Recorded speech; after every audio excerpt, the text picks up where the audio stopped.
What's happening, gamers, and welcome back to the channel. If you're new around here, my name is Eddie, and welcome to another juicy God of War video, this time on the latest God of War Ragnarok trailer and all of the details you may have missed. In this video, I'll do my best to break down the trailer in its entirety, talk about a few theories I have based on what we've seen, and show you all the little hidden details you might have missed because of how well hidden they are. If you enjoy the video, then hit that like button, subscribe to the channel to join your fellow God of War fans, and without any further delay, let's get into this.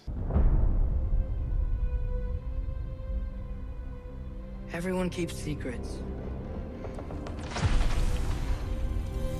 Okay, so straight away what we've seen here is Atreus putting his hand up on a tree with a glowing effect coming from the palm of his hand. This could mean one of two things. One, it could be Atreus's powers are finally manifesting in the same way that his mother's did, and he could be placing a protection spell, similar to Faye when she protected their home in Midgard. That's one possibility, and if he's maybe trying to protect himself from Odin's gaze or something like that. That's one theory. But another thing could be, and I bet you didn't spot this one, in God of War 2018, when they're going through the cave in Jotunheim to release Faye's ashes, Atreus touches the wall, revealing the past, present, and future mural on the wall in the cave in Jotunheim. When he touches it, there is a similar glow from his hand, meaning either Atreus has this ability to reveal things that are hidden, or Faye has left special secrets all around the Nine Realms specifically for Atreus when he gets there so she can lead him on his journey,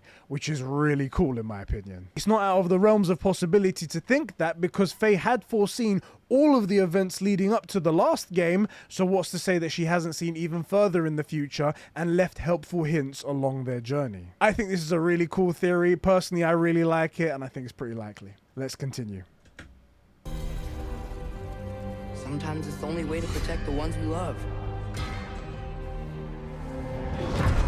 Here we see Kratos taking off the Blades of Chaos and laying down his Leviathan axe, almost seeming like he's given up. He's putting his axe right down next to the bag that he used to carry Faye's ashes, and it seems very dire in this situation. You don't see any Mimir and you don't see any Atreus in this shot, which makes me think that maybe possibly they've been captured and things are looking bad. Who knows? Let's continue. I know you.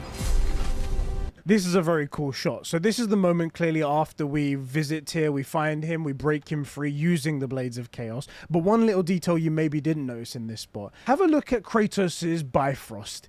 Looks very different to the one that we had in the 2018 game. And it is very different. And what's really interesting is that it's different to the one that we see later on in the trailer, which I'll bring up when we get there, don't you worry. I know you. God Killer. Something really cool there. Tyr calls Kratos the God Killer, clearly indicating that he knows his past. He knows the things that he's done in the previous games, because Tyr has traveled all the worlds and all of the pantheons, so he has probably heard the stories of what Kratos has done. Very nice little detail there. I like that. What is it you want from me? Is it a god of war? And here, while we're in this really cool fight with this elf, you can see in the background Tyr hunched over as if he's mourning someone. It could be that someone else he knew was also held captive in Alfheim, and he's mourning the loss of that person.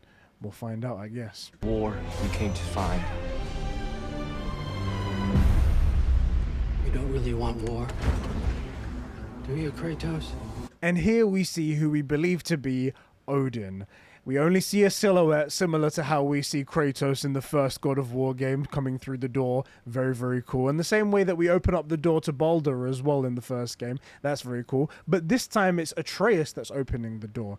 Little theory here. I believe that this is actually a meeting between Odin and Atreus alone without Kratos. It's very possible that Odin is starting to see the things that are happening, starting to see that Kratos is coming for him, and has moved into the offensive position and is going to try to manipulate Atreus in some way by coming to him as a defenseless person, just someone here to make amends. And while Odin is a terrible, cruel god, he's very smart, so this could be a very good move if you're thinking tactically. Let us continue.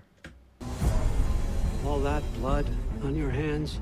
Next, we see what I believe to be future events in the form of pictures made up by some golden light. It looks to me as if all of the armies of all of the 9 realms, based on the symbols on the shields, which are the symbols for all of the realms, have gathered together to follow this one being in the middle, who I don't exactly know. Sometimes I'm looking at the figure and it looks kind of feminine, and then sometimes I'm looking and thinking maybe that's Atreus leading everyone to war against Asgard, perhaps. And it looks like in the trailer that he has something in his hand. Now, it could just be a generic weapon, or maybe perhaps he's holding Mjolnir. That could be really cool as well. There is one little theory that I want to interject here. If my theory of them going back in time to meet specific people, for example, Groa the Knowledge Keeper, who originally foresaw Ragnarok, if that theory is true, then this could perhaps be her visualization of the future, showing our gang what the future holds and what exactly needs to be done in order to defeat the Asgardian gods. It's just a theory, but it does seem to line up. This would be very cool. All that blood on your hands, on your son's hands. What is it you will not tell me? Here we see Atreus holding what looks like a little ball, and different to the one that we've seen in previous trailers. The other one had a very vibrant blue to it, and this one has a black one on it. The previous ball had Haiti written on it, so I'm guessing this one's Skoll's one, which are Loki's grandchildren in Norse mythology, Fenrir's sons, which would actually be Atreus's grandchildren, so there's a big old time loop going on here. It's gonna get very confusing, but that's my theory for what this little ball is. I can't talk about it, but I just need you to trust me. Here we hear Kratos questioning Atreus on what it is exactly he's doing, and Atreus asking Kratos to trust him. I think this ties back into the theory I had before, where Odin met up with Atreus alone and came up with some sort of plan. My theory is that Odin came to Atreus and proposed some sort of deal with him, and Atreus was smart enough to maybe say, do you know what, yeah, okay, I'll follow you on this plan, in order to trick him into trusting him, and then eventually they're going to fight and take him down. And I think at this point there may be details that are too early to tell Kratos, and he's asking him simply to trust him. That's my theory at this point. It's just based on a couple of loose threads that I'm pulling at here. Who knows? Let me know what you think in the comment section. We follow your every whim. Next, we see some drawings on a wall, which is very, very cool. There's a lot of cool stuff right here. First of all, in the bottom corner, we see the world tree, Yggdrasil, which holds all of the 9 realms, and some of them have crosses on them. My guess is that someone is going to these realms trying to find something and isn't finding what they're looking for, so they're crossing them out. Just above that, we see someone locked in a prison cell. My guess is this is Tyr, and maybe that they're looking for Tyr in all of these realms, and they haven't found them in those ones that they've crossed off. And then above it, it shows Skoll, Tyr, and Haiti running off into the distance with half of the drawing wiped away. And then right below that, what I believe to be Asgard, and then a giant explosion at the end. My theory here is that this is explaining the events of Ragnarok, and someone maybe had a plan previously to do exactly what our gang, Kratos and Atreus, are doing right now. Free Tyr, free Skoll and Haiti, bring about the events of Ragnarok, destroy Asgard, and save everyone from their tyranny. That's my theory. We'll have to see. We follow your every whim. But you don't believe in any of it. And still I follow. This is a really good moment right here because it shows a very different Kratos than we knew from the God of War 2018 game. It shows a man who isn't afraid to open up his emotions, open up his heart to his son, someone who isn't cold and distant anymore, someone who shows like, look, I do everything for you. Anything you need me to do, I will be there for you. Just trust me and I will trust you. It's a pretty significant moment, I think. Anyway, let's move on. Because all that matters is that you are safe. But that's not all that matters. Here we have a very, very, very emotional scene. So Freya, from some reason, has got the best of Atreus and maybe Kratos. We don't see him in this scene. But for some reason, Atreus has the mistletoe arrow that broke the spell of invulnerability from Balder around his neck. And Freya spots it, and she looks like she's about to break down. God knows what happens after this moment. Does she try to attack Atreus? Maybe even try to kill him, even though he's a young boy? This could be very bad. Or maybe does she take it to maybe do something with it? Maybe bring back her son with the device that actually took away his invulnerability. Could be quite insane. All right, let's see what happens. Who's keeping you safe? I do not need you to protect me. You sure about that? And here we get thrown into God knows where. It looks like it's the beginning of time, sort of like the Norse mythology's Big Bang, the beginning of the center where the first being was made and the lifeblood was spilled and stuff like that. We don't know for sure. Some people are theorizing that this is Valhalla, although Valhalla is supposed to be described as something really big and beautiful and golden and a place where warriors go and through their eyes it looks amazing. This doesn't look too amazing, so I'm not really sold on that idea. But yeah, we are here and we are greeted by two Valkyries, and things do not go well. Let's watch. Sure about that? Pretender God! For the old father! And here we see these two Valkyries beating the crap out of Kratos. A couple of things here. You guys may be thinking, just like I did when I watched it on the stream, that these Valkyries are beating up the same guy that freed them. Why are they doing that? Well, actually, it turns out that these two Valkyries aren't the Valkyries that we have saved. They're different Valkyries. And by the looks of it, they look like they're still in their corrupted form, which means that they're still under the influence of Odin. That's why they're calling out in the name of All Father, and that's why they call him the Pretender God. Could these Valkyries also be under the influence of Freya if she's got her warrior spirit back and maybe possibly got her wings back because she is the Valkyrie Queen? Who knows? I guess we'll find out soon. The old father! Death can have me when it earns me. And then we hear possibly one of the greatest lines in all of video game trailers ever. Death can have me when it earns me. Nothing really interesting about that other than that it's just a fantastic line. And my God, that delivery from Christopher Judge. Perfect. Amazing.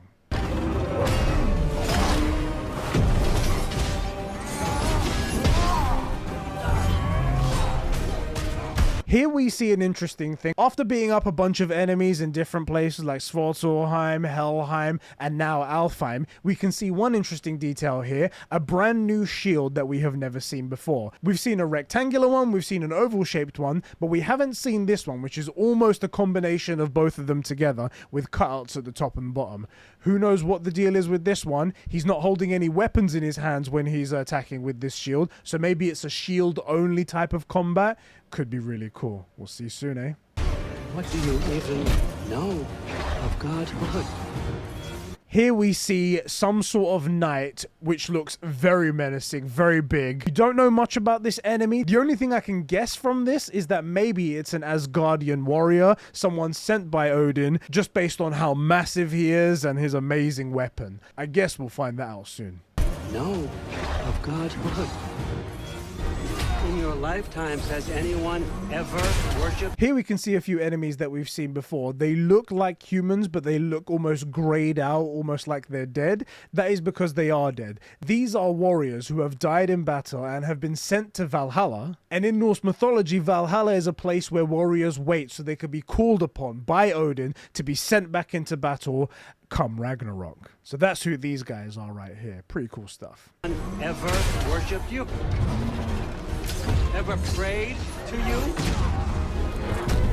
Can you even imagine that kind of love? No!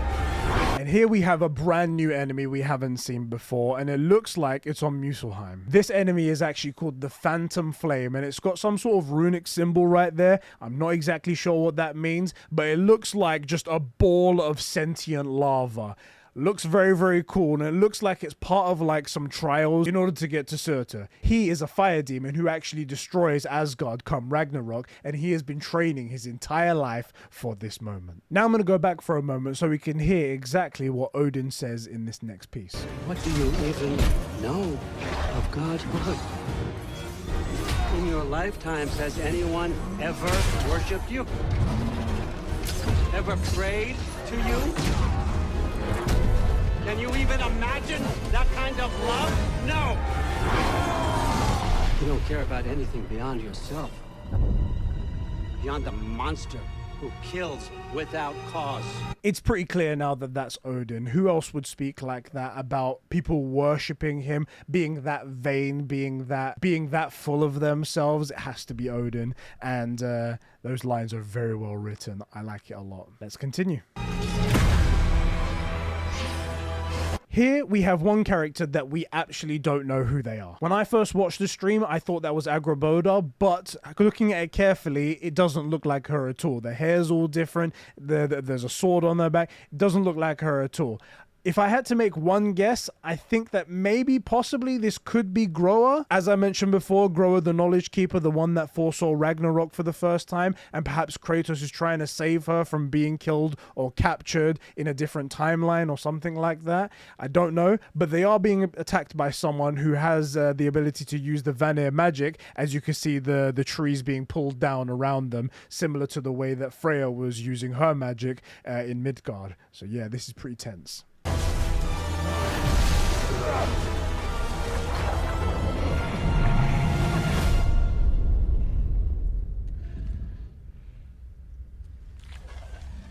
Fate only binds you if you let it.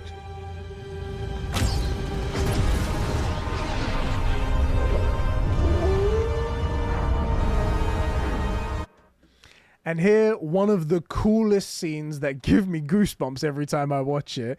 It's the scene of Atreus signaling Haiti to chase after the sun, setting in motion the events that will eventually lead to Ragnarok. Skull and Haiti are destined to chase after the sun and moon, and when they actually catch the sun and moon, that is the signifier that Ragnarok has begun.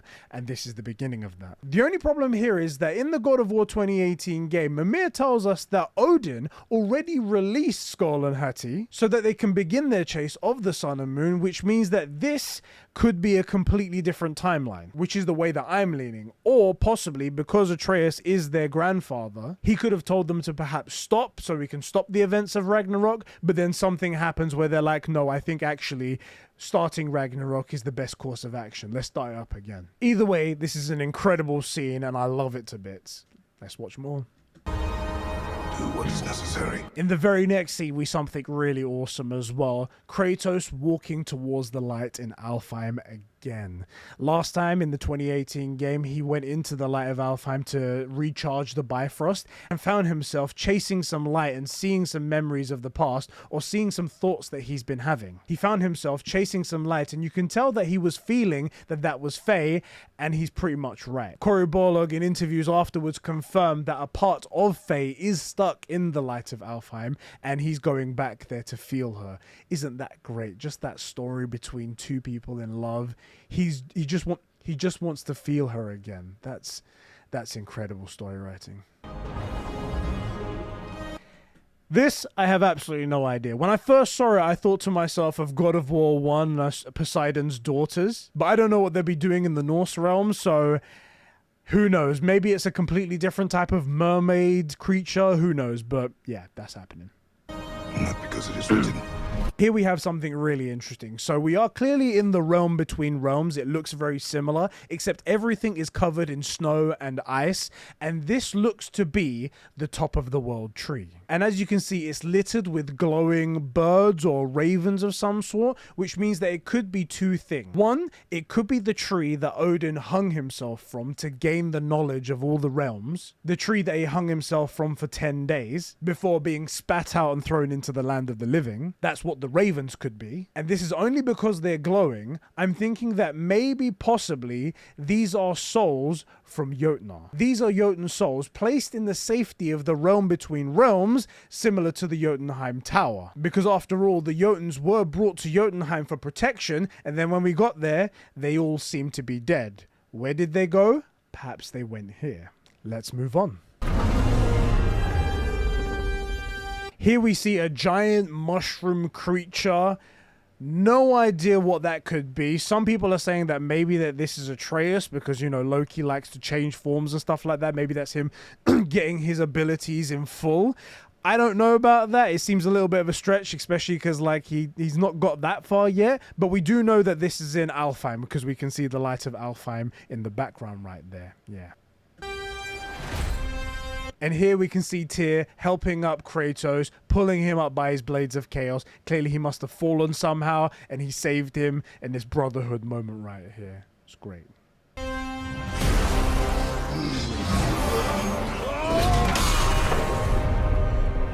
We will make our own destiny. And here we have the final moment with Kratos and Thor battling it out on an icy plain without Atreus, without Mimir, both of them two together just fighting like two gladiators, two gods clashing with mighty weapons. And you can see in the previous shot as well, the Leviathan axe, which was specifically made to counter Mjolnir, clashing equally as powerful. It's a very, very cool moment, and in my opinion, this is the moment that they all go back in time. This battle is going to be so violent and so powerful that it's going to shake the tree of life, and it's going to send them back in time. It's going to send them back in time the same way that Jormungandr was sent through time. Only two little things to mention right here. One, did you see how Thor recalled that hammer by clicking his fingers? That's a very cool touch. I think that was pretty awesome. Didn't think about that previously, and yeah, that's really awesome. And two, I think this battle takes place very early in the game because, as I mentioned before, Kratos' Bifrost is the same one in this scene as it was in the 2018 game, and the other one is very different. So I think this happens quite early on in the game.